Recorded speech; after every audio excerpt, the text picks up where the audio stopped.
Bismillahirrahmanirrahim. Assalamualaikum warahmatullahi wabarakatuh. Begini.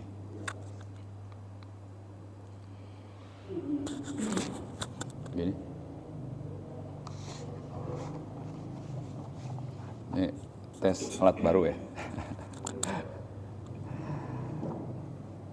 Alhamdulillahirrabbilalamin. Wassalatu wassalamu ala asyrafil anbiya'i wal mursalin wa ala alihi washabihi ajmain. Rabbi sholli sadri wa yassir amri wa hlul 'uqdatam min lisani yafqahu qawli. Segala puji dan syukur kita panjatkan kehadirat Allah Subhanahu wa taala atas segala nikmat dan karunia-Nya, yaitu nikmat iman, nikmat Islam dan nikmat kesehatan. Sehingga kita masih dapat berkumpul kembali di tempat yang mulia ini untuk melaksanakan sholat subuh berjamaah dan kita teruskan dengan kultum ya. Tak lupa kita ucapkan salawat dan salam kepada junjungan kita Nabi besar Muhammad SAW beserta keluarga dan sahabatnya yang insya Allah akan sampai pada kita, dan pada yaumil akhir nanti kita termasuk umatnya yang akan mendapatkan syafaat darinya. Amin, amin ya rabbal alamin. Ini jumpa lagi sama saya. Ini sebetulnya gilirannya Pak II ya. Udah.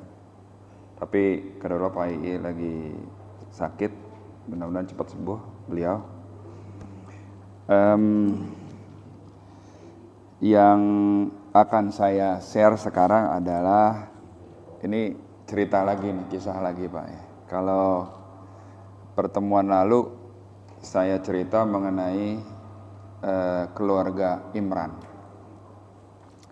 Jadi di kisah keluarga Imran itu diceritakan siapa itu keluarga Imran, mulai dari ayahnya, ibunya, sampai anaknya, Maryam binti Imran. Nah, sampai kepada Maryam dipelihara oleh Zakaria, ya kan? Nah, terus yang kita akan share kali ini adalah cerita mengenai kisah mengenai Maryam binti Imran. Jadi Maryam ini adalah seorang wanita soleha yang menjaga diri dan kehormatannya. Itu kita bisa lihat ketika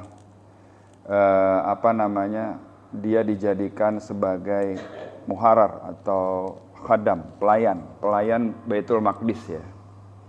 Dia menjaga kehormatannya di situ.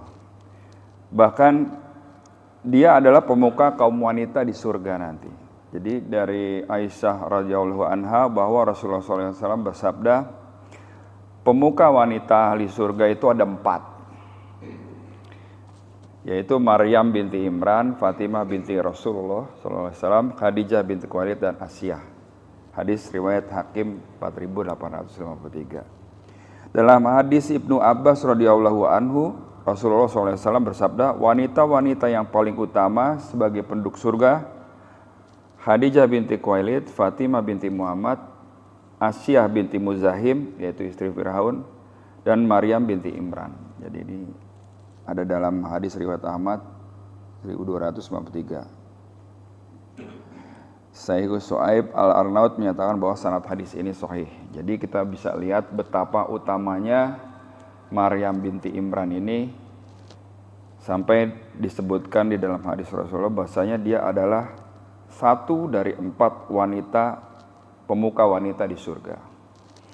Tentunya menjadi orang yang ada disebutkan dari 4 itu bukan orang yang biasa-biasa aja, ordinary people kata. Bukan berarti dia adalah seorang yang luar biasa, ya kan? Bahkan Maryam binti Imran ini namanya itu diabadikan menjadi salah satu surat dalam Al-Quran, ya. Jadi betapa utamanya orang-orang yang disebutkan 4 orang tadi menjadi pemuka di kaum wanita di surga nanti, ya.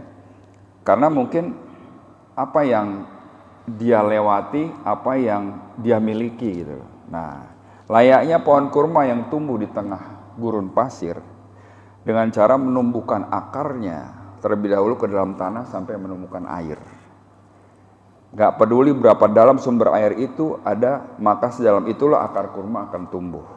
Kemudian ketika dia bertemu air, maka menumbuhlah tunas dan batangnya ke atas. Makanya kita lihat kalau pohon kurma itu keras-keras dan susah dicabut. Gara-garanya itu, akarnya akan mencari air sampai sedalam apapun, begitu dia ketemu air baru tumbuh ke atas. Nah, begitu juga Maryam. Jadi Maryam itu banyak menghadapi ujian berupa celaan, fitnah gitu. Tapi beliau melalui dengan penuh kesabaran, keluhuran budi pekerti, kekuatan iman dan keikhlasan dalam menghamba kepada Allah Subhanahu wa taala. Maryam mampu meningkatkan ketawaannya kepada Allah sehingga menghasilkan kenikmatan yang dirasakan seluruh kaum Bani Israel, yaitu Nabi Isa alaihissalam menjadi pemimpin bagi umatnya. Jadi maksudnya begini, dengan keikhlasan, kekuatannya dia ketika mendapatkan ujian, ya kan, itu dia melahirkan seorang anak yang nantinya akan menjadi pemimpin agama Bani Israel, yaitu Nabi Isa alaihissalam. Nah, bagaimana kehidupan sehari-hari dari Maryam binti Imran ini? Dia adalah seorang perempuan yang tadi saya bilang adalah diabadikan namanya dalam Al-Quran dan disebutkan 34 kali dalam Al-Quran. Menjadi perempuan satu-satunya yang namanya dijadikan nama salah satu surat dalam Al-Quran. Perempuan satu-satunya yang namanya dijadikan nama satu surat dalam Al-Quran. Dan beliau juga satu-satunya perempuan yang bisa memasuki Al-Quds, Baitul Maqdis ya. Jadi pada saat itu Baitul Maqdis itu hanya boleh dimasuki oleh kaum laki-laki. Jadi yang jadi pelayan, katakanlah pelayan Allah tuh di Baitul Maqdis tuh cuman cowok semua. Nah dia satu-satunya perempuan yang bisa menjadi pelayan Allah di situ. Kelahirannya di saat zaman itu budaya patriarki yang kuat menjadikan orang-orang yang mempunyai anak perempuan itu menjadi orang-orang yang katakanlah mendapat aib gitu pada saat itu. Jadi pada saat itu mempunyai anak laki-laki adalah menjadi satu keharusan. Tapi begitu perempuan yang lahir, nah itu bisa dianggap aib pada saat itu. Pada zamannya melahirkan seorang putri adalah hal yang memalukan. Jadi perempuan itu hanyalah sebagai objek kebutuhan dalam memuaskan nafsu biologis laki-laki. Tuh zaman saat itu tuh perempuan cuma dinilai kayak begitu. Ya. Ibundanya Maryam, Hannah binti Fakhud adalah sosok perempuan dengan kesabaran yang sangat luar biasa, manakala Allah menjadikan dia sebagai perempuan yang tak kunjung memiliki keturunan. Kita bisa tahu dari kisahnya keluarga Imran ya. Jadi bisa kita lihat betapa Hannah binti Fakhud ini udah tua tapi belum punya keturunan, tapi dia tetap sabar. Ya, tetap sabar dan selalu berdoa, nggak pernah putus asa. Jadi kita banyak belajar dari beliau bagaimana caranya bersabar itu sebenarnya. Ya. Jadi ibundanya Maryam ini pun bukan orang yang biasa-biasa aja, yang kaleng-kaleng gitu, enggak, tapi kuat dia. Ya. Jadi bapaknya pemuka agama di Baitul Maqdis, ibunya merupakan orang yang kuat, melahirkan keturunan yang kuat juga. Nah, keturunan yang enggak seperti orang biasa nih, extraordinary people, mau melahirkan keturunan yang lebih hebat juga, Nabi Isa alaihissalam. Ya. Oke.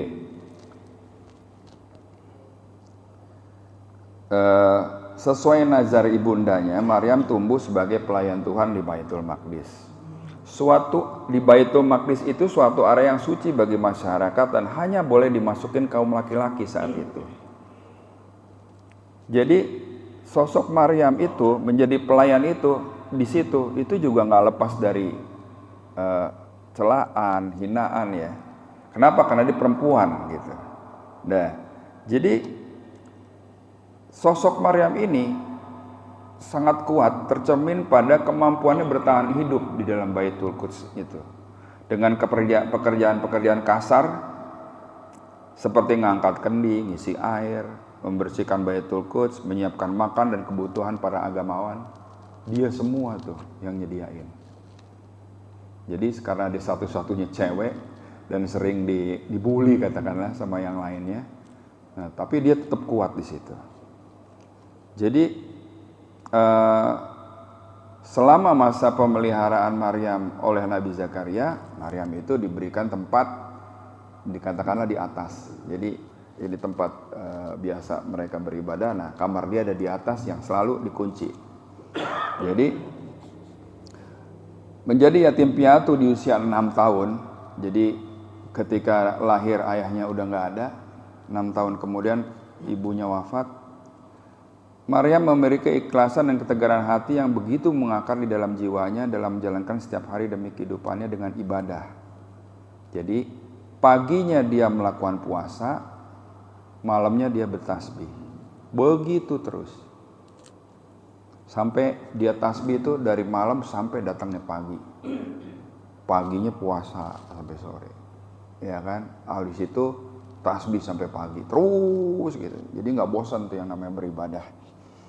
Seperti kita lihat bahwasanya Rasulullah sendiri kan yatim piatu pada usia yang cukup muda juga. Gitu. Jadi memang Allah memberikan satu tempaan kepada hambanya yang emang diberikan tugas yang lumayan berat. Gitu.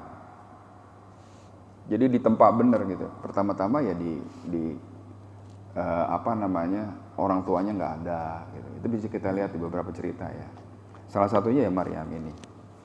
Jadi Maryam itu nggak pernah meninggalkan mihrabnya kecuali hanya untuk bekerja, berhajat ke kamar mandi, atau untuk keperluan lain yang mendesak seperti mengambil air atau makanan. Jadi dia nggak pernah keluar tuh dari mihrabnya dia. Nah, di dalam Baitul Quds itu biarawan-biarawan yang udah ada menjadi pelayan di situ itu merasa terganggu juga. Gitu. Kenapa? Karena orang ini cewek tapi rajin banget dan istimewa sekali lah katakanlah begitu. Ya kan? Dengan begitu, nih cowok-cowok ini nih, biarawan-biarawan ini melihat Maryam seperti itu dia bully gitu. Ya, dia bully, direndahkan. Jadi kehidupan Maryam di dalam melayani Tuhan di Baitul Quds itu enggak apa ya, istilahnya enggak aman-aman aja gitu. Karena dia mendapatkan itu, celaan, bulian gitu. Ketidakadilan yang dia terima sebatas karena dia terlahir sebagai perempuan. Gara-gara dia perempuan aja diperlakukan seperti itu. Kaum perempuan dilemahkan dan dianggap mustahil mampu mengerjakan pekerjaan mereka dengan alasan lemah secara fisik dan mental sesuai kodratnya. Di tengah budaya jahiliyah yang identik dengan sistem patriarki yang mengikat dalam setiap tatanan sosial masyarakat Timur Tengah saat itu, Maryam membuktikan bahwa dirinya mampu menuntaskan pekerjaan yang dianggap hanya bisa dikerjakan laki-laki. Nah, di sini kita lihat. Kalau kita lihat emansipasi, ternyata udah ada zamannya Sayyidati Maryam. Ya, zamannya dia itu udah ada emansipasi. Jadi kalau yang teriak emansipasi sekarang udah telat, Pak. Udah keduluan, Maryam binti Imran gitu. Dia mampu melakukan pekerjaan-pekerjaan yang dilakukan oleh laki-laki. Pada saat itu benar-benar pekerjaan laki-laki yang dikerjakan oleh perempuan itu merupakan satu yang tabu. Gitu. Tapi dia mampu, dia buktikan. Satu, bisa kita lihat pelajaran di situ apa? Oh, ini orang-orangnya kuat nih. Nggak sama seperti orang-orang yang lain lah, cewek-cewek yang lain lah. Gitu. Pamannya Nabi Zakaria selalu mengontrol Maryam kira-kira apa yang dibutuhkannya, seperti mengirimkan makanan dan lain-lain. Saat itulah Nabi Zakaria melihat keanehan saat memberi makan. Jadi kita tahu ketika Nabi Zakaria itu setiap kali mau memberi makan datang ke mihrabnya. Ini yang punya kunci mihrabnya cuman Maryam sama Nabi Zakaria. Nabi Zakaria. Jadi yang dipahami oleh Maryam binti Imran ini adalah cowok itu adalah ya Nabi Zakaria pamannya gitu. Bentukannya kayak begini gitu ya. Artinya sifat-sifatnya yang benar tuh kayak gini, laki-laki tuh kayak gini gitu. Nah, sementara di lingkungan dia yang sesama pelayan Tuhan itu banyak yang kasar terhadap dia. Nah, jadi sementara itu dia lihat ini sosok yang paling bagus nih ya ini Nabi Zakaria. Nah, Nabi Zakaria begitu setiap dia masuk mihrabnya, kuncinya dia bawa sendiri gitu. Begitu dia buka, di situ Maryam lagi berdoa dan sudah ada makanan di situ.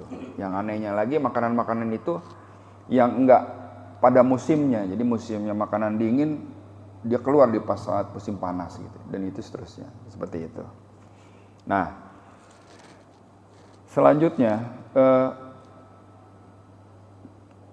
suatu ketika Maryam itu keluar untuk satu keperluan, ya, untuk mengasingkan diri dari keluarganya ke suatu tempat di sebelah timur Baitul Maqdis. Ini bisa kita lihat di surat Maryam ayatnya 16 ya. Mari kita lihat. A'udzubillahi minasyaitonirrajim. Bismillahirrahmanirrahim.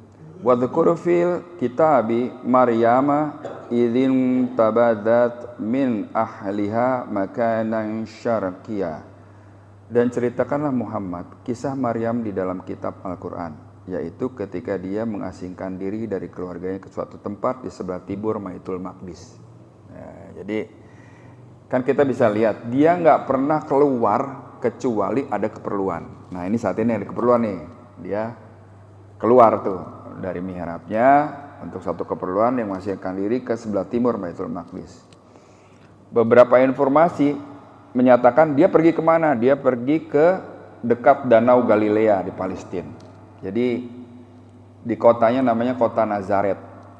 Makanya orang-orang yang tinggal di kota itu disebut Nazarani atau Nasrani. Ya, jadi di Palestina ada namanya Nazaret, terus ada di dekat Danau Galilea. Nah, dia pergi ke situ.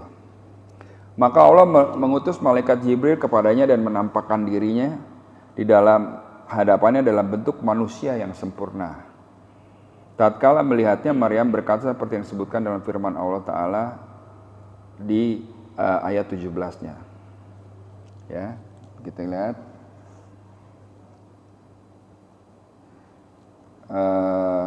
Di ayat 17-nya, saya bacakan artinya. Lalu dia memasangkan tabir yang melindungi dari mereka, lalu kami mengutus roh kami Jibril kepadanya, maka dia menampakkan diri di hadapannya dalam bentuk manusia yang sempurna. Begitu dia melihat cowok lain, ya kan, yang bentukannya bagus nih, apa yang yang dikatakan oleh Maryam. A'udzubillahi minasyaitonirrajim. Qalat ini a'udzu bi rahmani minka in kunta taqiyya. Maryam berkata, sungguh aku berlindung kepada Tuhan yang Maha Pengasih terhadapmu jika engkau orang yang bertakwa. Nih, kita bisa lihat betapa Maryam menjaga kehormatannya dia. Ada cowok keren, ya kan, kelihatan mendatangin dia. Apa yang dia bilang? Aku berlindung kepada Tuhan. Ya, jika kamu orang-orang yang bertakwa. Itu di surat Maryam ayat 18. Maksudnya, jika engkau orang yang bertakwa, takutlah pada Allah, maka ketahuilah bahwa aku berlindung darimu dan menjauhlah dariku. Ya, saking dia menjaga kehormatannya. Nah, terus ini menandakan bahwasanya Maryam adalah sosok yang sangat menjaga kesuciannya. Selama ini laki-laki yang dia pahami yang temui hanya Nabi Zakaria, belum pernah sekalipun bertemu sosok laki-laki lain. Lalu Allah Ta'ala berfirman di ayat 19-nya, Qala innama ana rasulur rabbiki li ahaba laki gulamang zakiyya. Jibril berkata, sesungguhnya aku hanya utusan Tuhanmu untuk menyampaikan anugerah kepadamu seorang anak laki-laki yang suci. Begitu dia ketemu, dia bilang, jangan dekat-dekat, siapa Anda? Gitu kan. Terus cowok itu bilang, saya ini utusan Tuhan. Ya kan, saya ini hanya utusan Tuhan dan akan menyampaikan berita menganugerahkan kepadamu seorang anak laki-laki yang suci. Ya kan, Terus Maryam dengar gitu, dia kaget.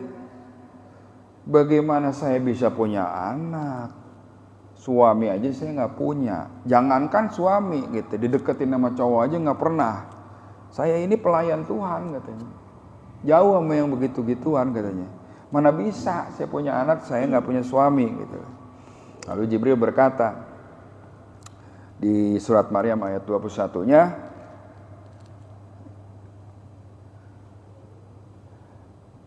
A'udzubillahi minasyaitonirrajim. Qala kadzalik qala rabbuki huwa alayya hayyin wa linaj'alahu ayatan lin-nasi wa rahmatan minna wa kana amran maqdiya. Jibril berkata, demikianlah Tuhanmu berfirman, hal itu mudah bagiku, dan agar kami menjadikannya suatu tanda kebesaran Allah bagi manusia dan sebagai rahmat dari kami, dan hal itu adalah suatu urusan yang sudah diputuskan. Jadi katanya Jibril bilang, itu mah gampang buat Allah katanya. Ya kan? Ini udah harus kamu terima. Ini karena ini udah digariskan. Kamu bisa punya anak tanpa adanya suami. Untuk menjadikan apa? Untuk menjadikan suatu tanda kebesaran bagi manusia. Nah, ya. Jibril menjawab, ini adalah janji Allah. Dia menciptakan anak untukmu karena itu adalah sesuatu yang mudah baginya. Ya, seperti ayat tadi. Dalam ayat ini juga dijelaskan bahwa hal itu sangat mudah bagi Allah, menunjukkan betapa sempurnanya kekuasaan Allah di atas seluruh makhluk. Allah menciptakan Adam tanpa ayah dan ibu, ya kan? Menciptakan Isa hanya melalui ibunya, tanpa ayah, dan menciptakan seluruh makhluk yang lain melalui ayah dan ibunya. Allah Ta'ala berfirman, dan Maryam putri Imran yang memelihara kehormatannya, kami tiupkan ke dalam rahimnya sebagian dari roh ciptaan kami.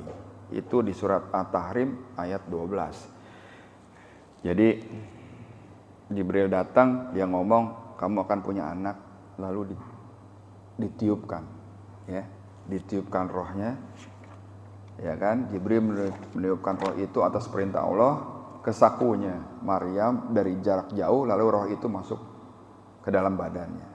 Maka ketika itu hamil layaknya wanita telah berhubungan badan dengan suaminya. Saat itu dia hamil. Nah, setelah dia tahu kamu udah hamil, ya kan? Apa yang dilakukan oleh Maryam? Begitu dia tahu hamil, dia nggak berani pulang Pak ke tempatnya. Kenapa? Dia pasti bingung, wah nih kalau gua hamil, lama-lama makin gendut, nggak ada lakinya, waduh apa kata orang nanti. Maka dari itu dia mengasingkan dirinya, ya kan? Dia terima itu kehamilan itu, dia mengasingkan dirinya sendiri Pak, ya. Jadi untuk apa dia mengasingkan? Itu tadi, supaya meminimalisir pertanyaan-pertanyaan orang kalau ketemu sama dia nih gendut kagak ada lakinya, bagaimana ceritanya nih? Daripada saya ntar banyakan ditanya, mendingan saya mengasingkan diri dah sampai melahirkan, gitu ya. Hari demi hari, bulan demi bulan, tibalah masa kandungan Maryam sudah hamil tua dan akan melahirkan. Kemudian dia sendiri menyiapkan proses persalinan itu. Lalu mulailah proses melahirkan. Ini kita bisa bayangin betapa dia berjuang sendirian Pak, ya kan? Melahirkan, kenapa? Karena itu dia tadi takut malu lah, apa segala macam, takut istilahnya, pasti dihina orang nih kalau begini. Deh, saya terima, saya ikhlas terima ini, saya jalanin sendiri. Nah, dia siapin tuh proses persalinan itu. Begitu lagi merasakan sakitnya melahirkan, dia bersandar pada pangkal pohon kurma. Sebegitu hebatnya rasa sakit saat melahirkan sehingga Maryam pun enggak kuat. Dia enggak kuat Pak, sendirian enggak kuat, sakit banget. Sampai dia berucap, ini diabadikan di dalam surat Maryam ayatnya 23, saya bacakan artinya. Kemudian rasa sakit akan melahirkan memaksanya bersandar pada pangkal pohon kurma. Dia, Maryam, berkata, wahai betapa baiknya aku mati sebelum ini dan aku menjadi seorang yang tidak diperhatikan dan dilupakan. Tuh Pak, itu mengajarkan kita bahwasanya begitu melahirkan, ibu-ibu itu antara hidup sama mati Pak. Saking sakitnya, udah deh, mati aja deh gue deh. saking sakitnya. Dan kita bisa lihat kalau saat ini orang melahirkan di rumah sakit atau di bidan ya, itu kan ada yang nemenin kan. Kalau dia sendiri, betapa beratnya itu, apa yang harus dia lakukan, dia lewatin. Lah, mendengar perkataan seperti itu, Jibril pun diseru untuk datang lagi kepadanya dan berkata, janganlah kamu bersedih hati, sesungguhnya Tuhanmu telah menjadikan anak sungai di bawahmu. Tuh Pak, begitu disakit, nyandar di pangkal pohon kurma, dia bilang, aduh sakit banget, mendingan mati aja dah, sakit banget nih. Terus katanya Jibril datang, jangan kamu bersedih hati. Nih Allah kasihkan, ada sungai kecil yang lewat di dekat dia. Jadi dibuatin nama Allah sungai kecil. Ya. Kata Jibril, inilah bantuan dari Allah, sebuah aliran sungai kecil untuk membersihkanmu daripada kotoran. Jadi begitu melahirkan selesai kan nifas tuh, darah segala macam, ya kan? Itu dari air itu dia bersihkan. Masya Allah. Maka begitu dia habis melahirkan, karena dia mendapatkan istilahnya dukungan. Kalau sekarang melahirkan didukung sama suaminya, sama ibunya, sama segala macam. Maryam itu begitu melahirkan didukungnya sama Jibril, Pak, datang. Dia bilang jangan bersedih, ya kan? Ini ada hadiah dari Allah, ada sungai yang lewat di situ, ya kan? Nah, begitu selesai bersuci, tenaganya terkuras habis, pasti dia lapar dong, Pak. Benar nggak? Lapar, aus, ya kan? Terus apa kata Jibril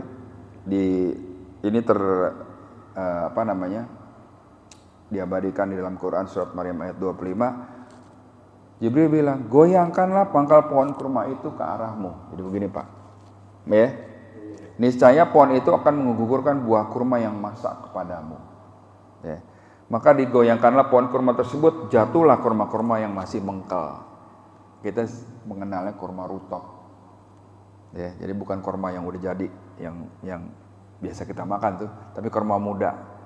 Nah, ada beberapa pendapat bahwasanya orang-orang yang mau melahirkan atau orang-orang yang mau subur banyak-banyak mengkonsumsi kurma rutok. Nah, ini udah dicontohin juga nih. Ya. Nah, maka begitu dia habis goyangin tuh pangkal kurma, buahnya jatuh, dia makan. Nah, dia makan, dia minum ya, dia hidup di situ. Terus hari demi hari gitu ya, dia sambil nyusuin, sambil ngurus bayinya. Sampai satu saat kayaknya udah cukup waktu nih. Udah agak gedean dikit tuh bayi, walaupun masih digendong. Saya udah lama nggak melayani Baitul Maqdis lagi nih. Udah kelamaan saya nyepi nih, istilah kata gitu. Dia nyiapkan hati, nyiapkan mental untuk pulang, Pak, ke kampung halamannya dengan membawa Nabi Isa kecil dia bawa, ya kan? Terus dia bernazar dalam hati, daripada banyak pertanyaan saya kagak bisa jawab, saya mau puasa ngomong. Itu yang dilakukan oleh Maria. Jadi dia pulang, dia bawa anaknya yang masih bayi, dan dia menazarkan, saya mau puasa ngomong, kagak mau ngomong sama orang lain sampai pada waktu tertentu, ya kan? Ini dilakukannya kenapa? Karena dia ada rasa bingung juga jika berhadapan dengan masyarakat di kampungnya, apa yang nanti akan dikatakan terkait dengan anaknya yang nggak punya bapak. Ya, ini diabadikan di surat Maryam ayatnya 26. Ya. Maka makan minum dan bersenang hatimu jika kamu melihat seorang manusia, maka katakanlah sesungguhnya aku telah bernazar berpuasa untuk Tuhan yang Maha Pemurah, maka aku tidak akan berbicara dengan seorang manusia pun pada hari ini. Lalu dia pulang, menggendong Isa, masuk kampungnya, bener aja Pak. Dia lihat, Maryam nih, ya kan? Lama kagak kelihatan, pulang bawa anak, gitu. Bapaknya siapa? Udah mulai tuh. Mulai deh tuh masyarakat, ya kan? Sampai pada udah ini deh, apa namanya, dicela di segala macam ini, sampai orang-orang itu bilang, lu bawa apa itu?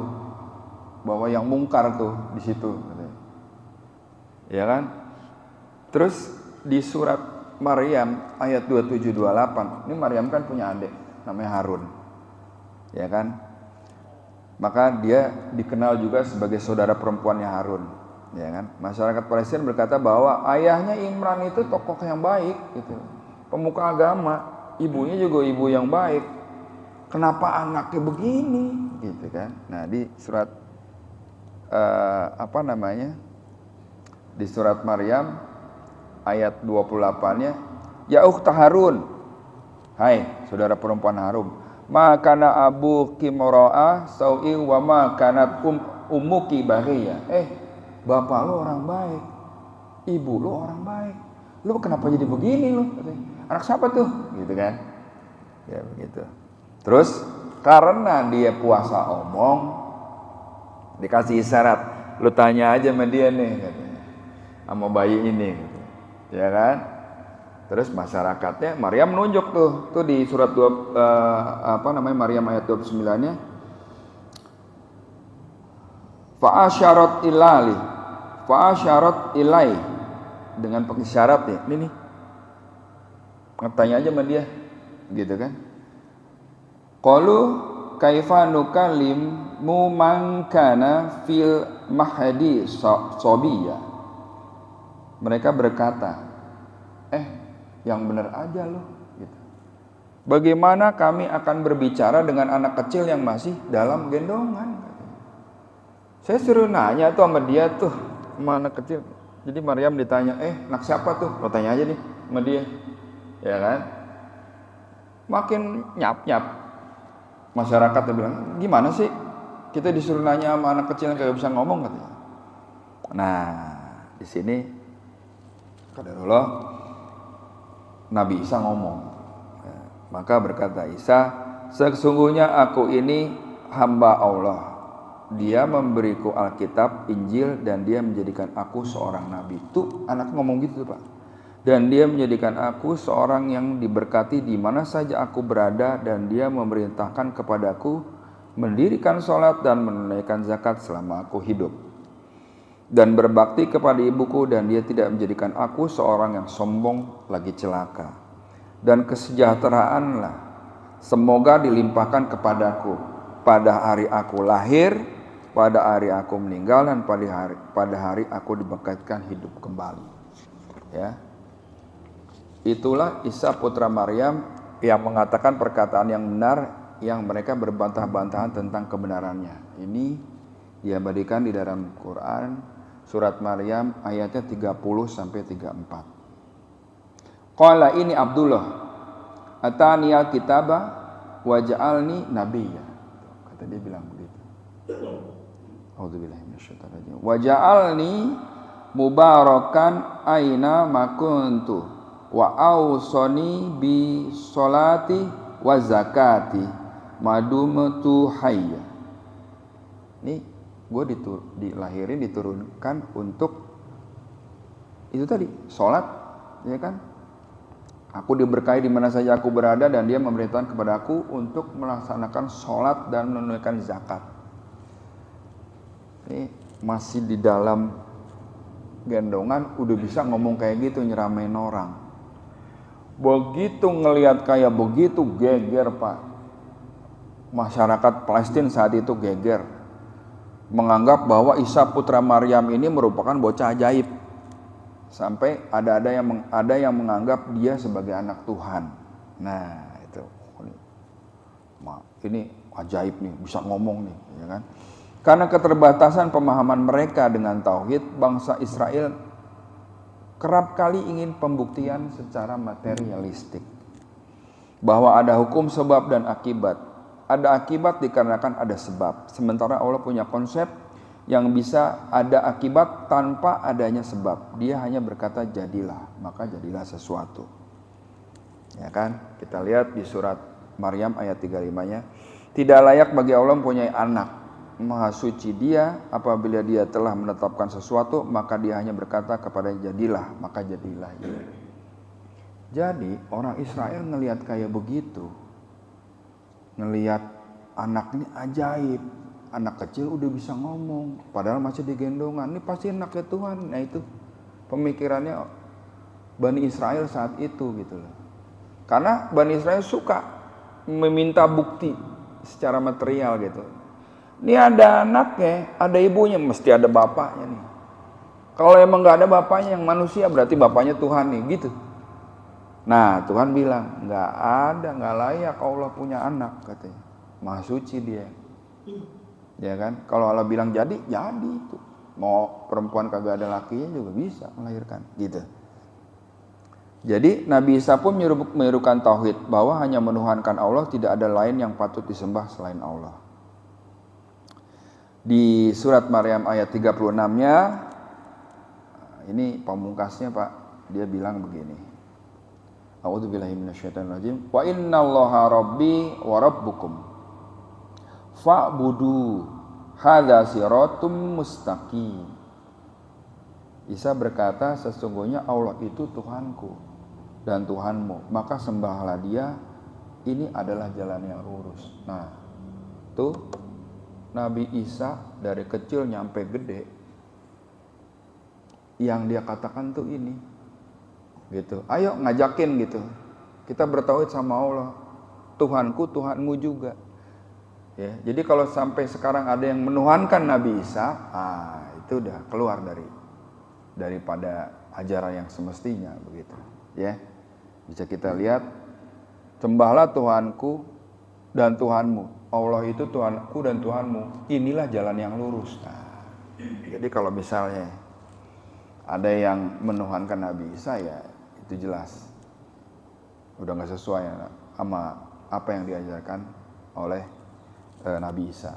Nah, dengan begitu Maryam diterima lagi, dia tetap jadi pelayan Allah sampai di hari tuanya. Nah, bagaimana kisah hidup Maryam di hari tuanya? Ini memang cerita tentang kematian Maryam ini tidak ada penjelasannya dalam Al-Quran maupun hadis. Namun cerita ini ada beberapa pendapat bahwasanya Siti Maryam itu meninggal umur 54 tahun atau 20 tahun setelah Nabi Isa diangkat. Tapi ada pula berpendapat bahwasanya Nabi Isa itu mendampingi ibundanya sampai ibundanya akhir hayat ibundanya. Ya, nah ini untuk menambah khasanah kita aja. Bahwasanya ini nggak ada di Al-Quran dan hadis, tapi di sini ada cerita diambilkan berdasarkan riwayat Wahab bin Munabbih. Bahwasanya nenek Idris telah berkata, saya telah menemukan sebagian kitab Isa Al-Masih yang membahas tentang wafatnya Maryam binti Imran alaihissalam. Dalam riwayat ini pun diceritakan kisah akhir Maryam binti Imran seperti dalam kitab Tarikh Imam Wamul karang At-Tabari. Jadi suatu saat Nabi Isa alaihissalam berkata pada ibunya Maryam, hai ibuku, sesungguhnya dunia ini adalah kampung yang akan punah, kampung yang akan hilang. Sesungguhnya akhirat adalah kampung yang langgeng. Untuk itu, wahai ibuku yang kucintai, marilah kita pergi bersama. Jadi ketika Nabi Isa sudah dewasa, ya kan, sudah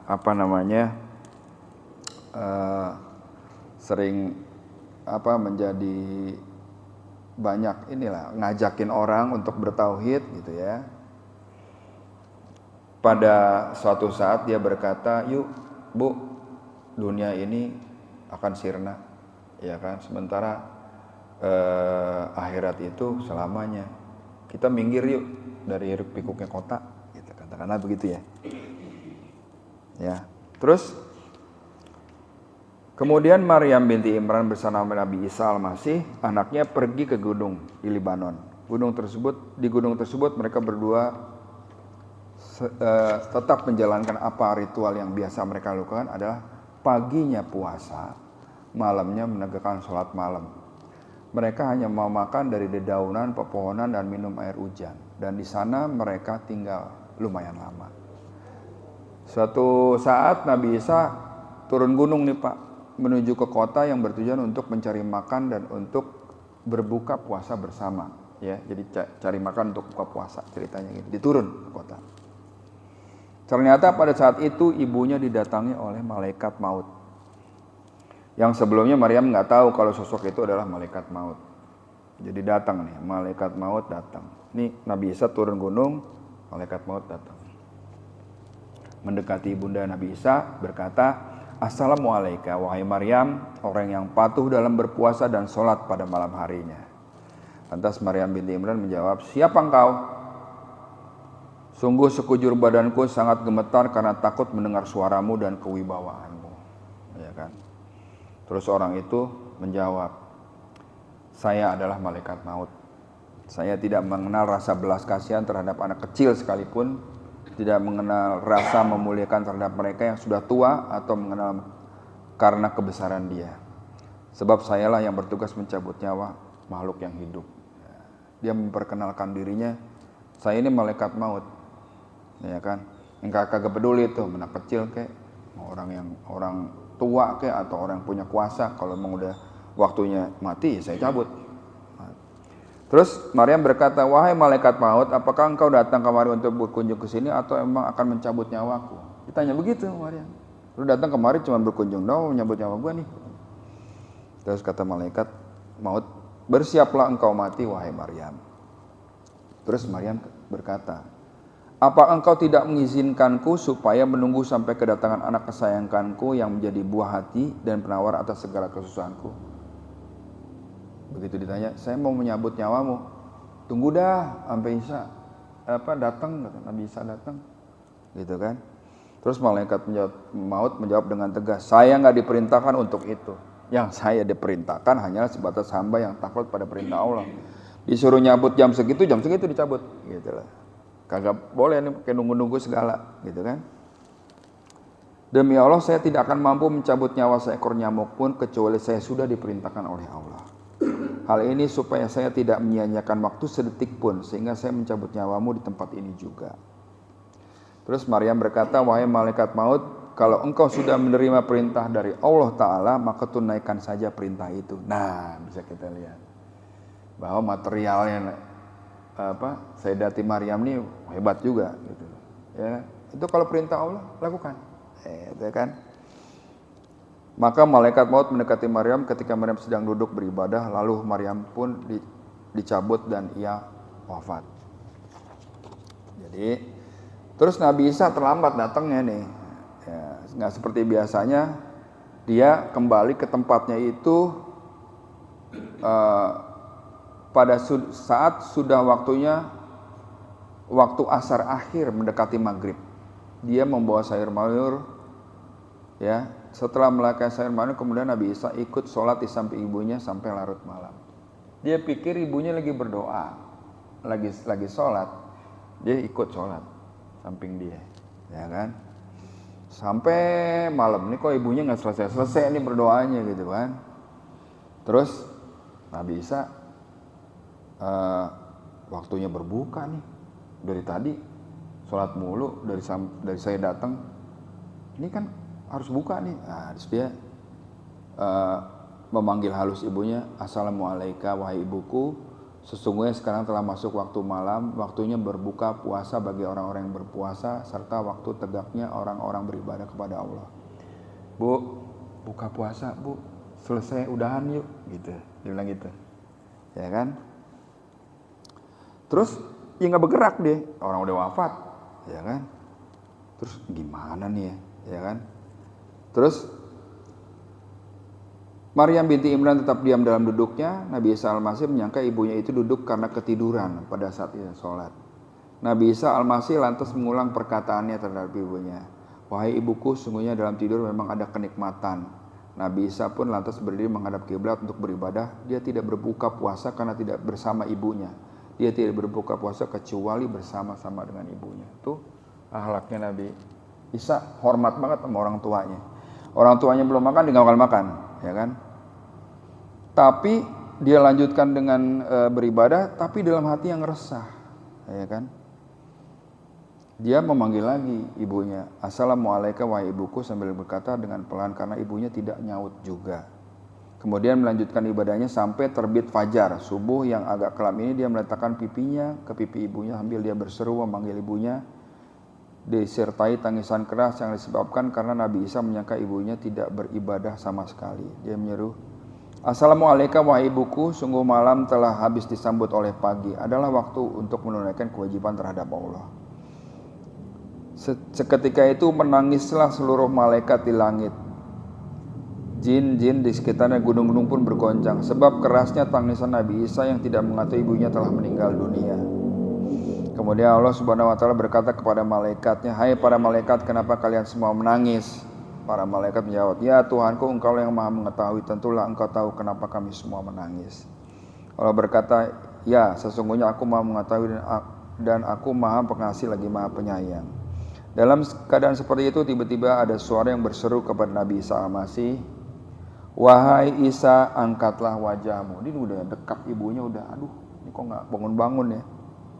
Ada suara, "Wahai Isa, angkatlah wajahmu, sesungguhnya ibundamu itu sudah meninggal dunia dan Allah Ta'ala sudah melipat gandakan pahalamu." Maka menangislah Nabi Isa ketika wajahnya itu masih terangkat sambil merintih. Jadi dia tahu ibunya itu udah wafat ketika udah masuk waktu fajar. Ya. Nah, sambil menangis Nabi Isa berkata, "Lalu sekarang siapa lagi yang akan menjadi temanku di saat aku kesepian? Siapa lagi yang akan menemaniku untuk bersunda gurau?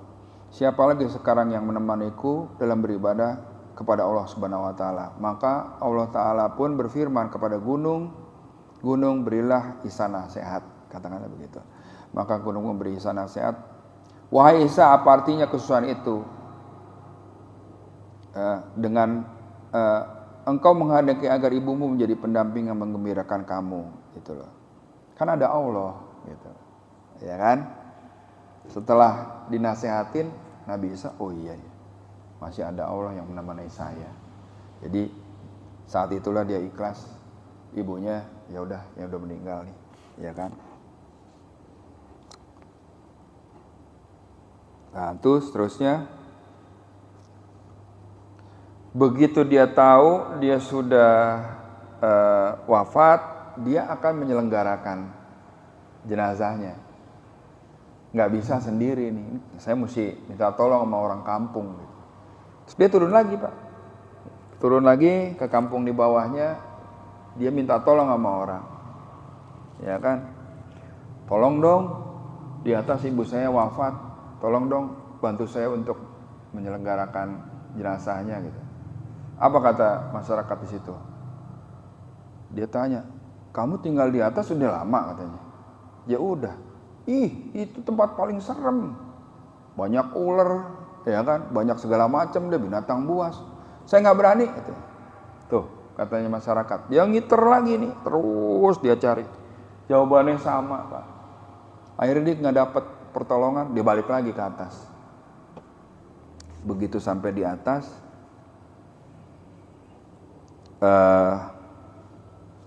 dia melihat ibunya sudah rapi dikafanin segala macam, ya kan?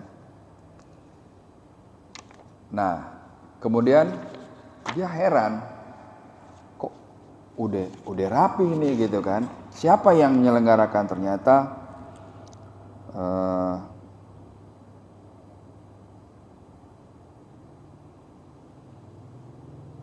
begitu Nabi Isa sampai di atas lagi, dia ketemu sama dua orang pemuda.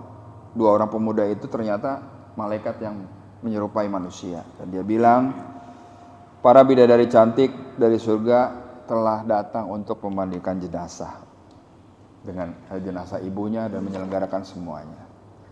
Kemudian malaikat Jibril menggali kuburan puncak gunung itu dan kemudian mereka bertiga mensolati dan menguburkan jenazah Maryam. Ini ceritanya di kisah itu ya, Pak. Kemudian Nabi Isa alaihissalam berdoa pada Allah, "Wahai Allah, sungguhnya Engkau Maha mendengar perkataanku, lagi Maha mengetahui di mana tempatku, sedikit pun tidak ada urusanku yang tersembunyi di hadapanku. Ibuku telah meninggal dunia dan saya tidak mengetahui di saat dia meninggal dunia, maka izinkanlah ia berkata kepada saya." Itu nggak tahu namanya apa nih, apa namanya mujizat atau apa. Tapi Allah berfirman kepada Nabi Isa, sungguh aku memberikan izin untukmu.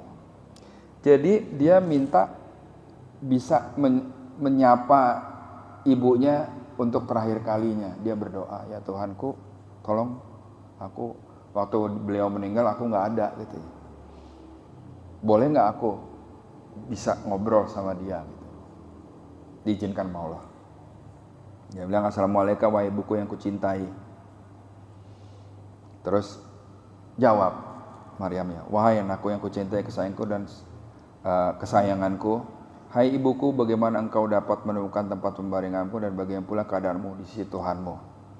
Maryam menjawab, tempat pembaringanku adalah sebaik-baik tempat pembaringan, tempat kembaliku adalah sebaik-baik tempat kembali. Dan masalah aku datang menghadap Tuhanku, yang aku tahu bahwa dia menerimaku dengan rasa rela dan tanpa ada murka. Gitu ya. Terus dia tanya, hai ibuku, bagaimana engkau merasakan sakaratul maut? Maryam menjawab, demi Allah yang mengutusmu sebagai nabinya, dengan sebenarnya belum hilang rasa sakaratul maut dari tenggorokanku, begitu juga rasa takutnya hatiku melihat malaikat maut tadi, itu belum sirna di pelubuk mataku. Jadi ini menandakan bahwasanya seperti yang kita pernah dengar beberapa saat lalu disampaikan oleh teman-teman di sini adalah begitu ditarik itu sakit. Jadi nyawa kita ditarik, diambil, itu rasanya sakit. Gitu, kan? Kita bisa kita pernah dengar itu ya dari, kalau nggak salah Ustadz Sukri nggak salah yang ngomong seperti itu ya, menyampaikan. Maka berakhirlah sudah kisah wafatnya Maryam binti Imran.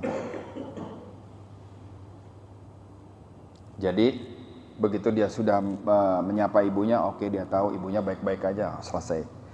Nah, sampai di sini apa pelajaran yang bisa dipetik? Yang pertama adalah menjaga kehormatan dirinya serta kesuciannya dari segala yang merusak hubungannya dengan Allah, itu yang dilakukan oleh Maryam. Lalu apalagi? Sabar dalam menjalankan segala perintah Allah, menjauhi larangannya dan melaksanakan amanah yang dibebankannya.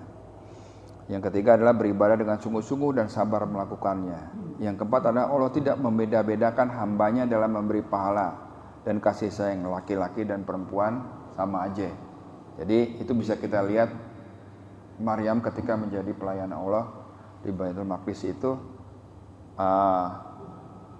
walaupun dia cewek tetap dikasih yang sama Allah.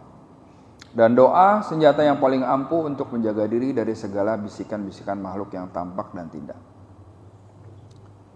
Menjaga dirinya dari yang tidak halal baginya, menjaga dirinya dari laki-laki yang bukan mahram. Nah, itu dia.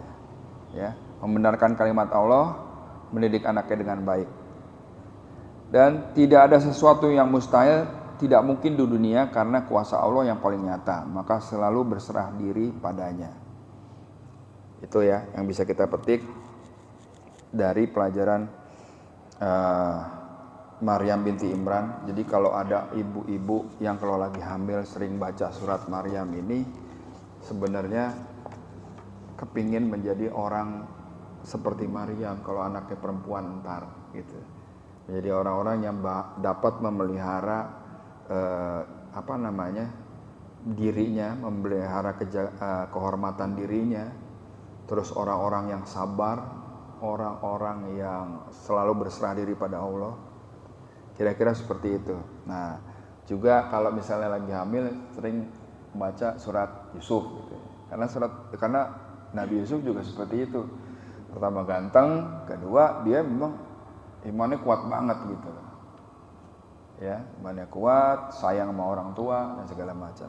Kira-kira itu yang bisa saya sampaikan dari kesempatan saat ini mengenai cerita dari Maryam binti Imran. Mudah-mudahan bermanfaat. Mungkin kalau ada yang menambahkan atau ditanyakan silakan. Ya. Oke. Ada yang ditanyain? Ya, siap. Assalamualaikum warahmatullahi wabarakatuh. Waalaikumsalam warahmatullahi wabarakatuh. Tadi kita sudah mendengarkan kisah Maryam yang begitu hebatnya, kalau menurut saya begitu kuat keimanannya dia kepada Allah SWT. Di sini saya bisa ambil petik bahwa disinilah kita sebagai anak untuk menghormati ibu kita. Ya. Ibu kita dengan kisah itu, perjuangan seorang ibu itu sangat-sangat besar. Sangat-sangat. Makanya sampai Nabi juga, siapa yang harus kita hormati? Ibumu. Dua, ibumu dan ibu. Itu Nabi Muhammad ketika itu. Jadi kita ambil hikmahnya bahwa Siti Maryam ini merupakan role model untuk wanita Islam. Ya. Wanita Islam. Role modelnya seperti itu. Dia melahirkan tanpa ada orang, tapi suaminya dari Allah begitu. Sehingga bisa diambil petik bahwa inilah contoh untuk kehidupan seorang wanita Islam. Ya. Tapi juga sekarang juga banyak Pak. Ya. Perempuan-perempuan hamil tapi tidak punya bapak. Iya, sayang ya. Sayang tuh, ya. Banyak sekarang perempuan hamil tapi tidak punya bapak. Dia nggak tahu bapaknya siapa. Tapi kalau Maryam beritahuan ya bahwa itu adalah kehendak Allah Subhanahu. Iya. Ya, disinilah kewajiban kita sebagai anak betul-betul menghormati kepada orang tua. Ya, baik. Terima kasih Pak masukannya. Jadi memang benar ya Pak, role modelnya perempuan itu ada di Sayyidati Maryam binti Imran, ya. Dan juga kalau sekarang banyak yang begitu lahir kagak tahu bapaknya karena dilupa bapaknya yang mana mungkin ya. Nah, gitu. Kalau ini kan emang dia menjaga kesuciannya, dia jangan kata dideketin gitu. Ada orang datang ganteng gitu deketin dia, tar dulu kan gitu kan. Padahal itu jelmaan malaikat, kira-kira begitu ya. Jadi memang benar tadi awal disebutkan bahwasanya kalau mau jadikan role model salah satunya ada Maryam. Salah yang lainnya, salah tiganya ada tadi ada Khadijah, ada Fatimah binti Muhammad, ada Asyah istrinya Fir'aun gitu. Itu bisa jadi role model. Kira-kira gitu. Ada lagi Pak? Saya rasa kalau misalnya nggak ada, kita cukupkan kaji kita saat ini dan kita tutup dengan membaca doa kafaratul majlis. Subhanakallahumma bihamdika asyhadu an la ilaha illa anta astaghfiruka wa atubu ilaik. Wabillahi taufiq wal hidayah. Assalamualaikum warahmatullahi wabarakatuh.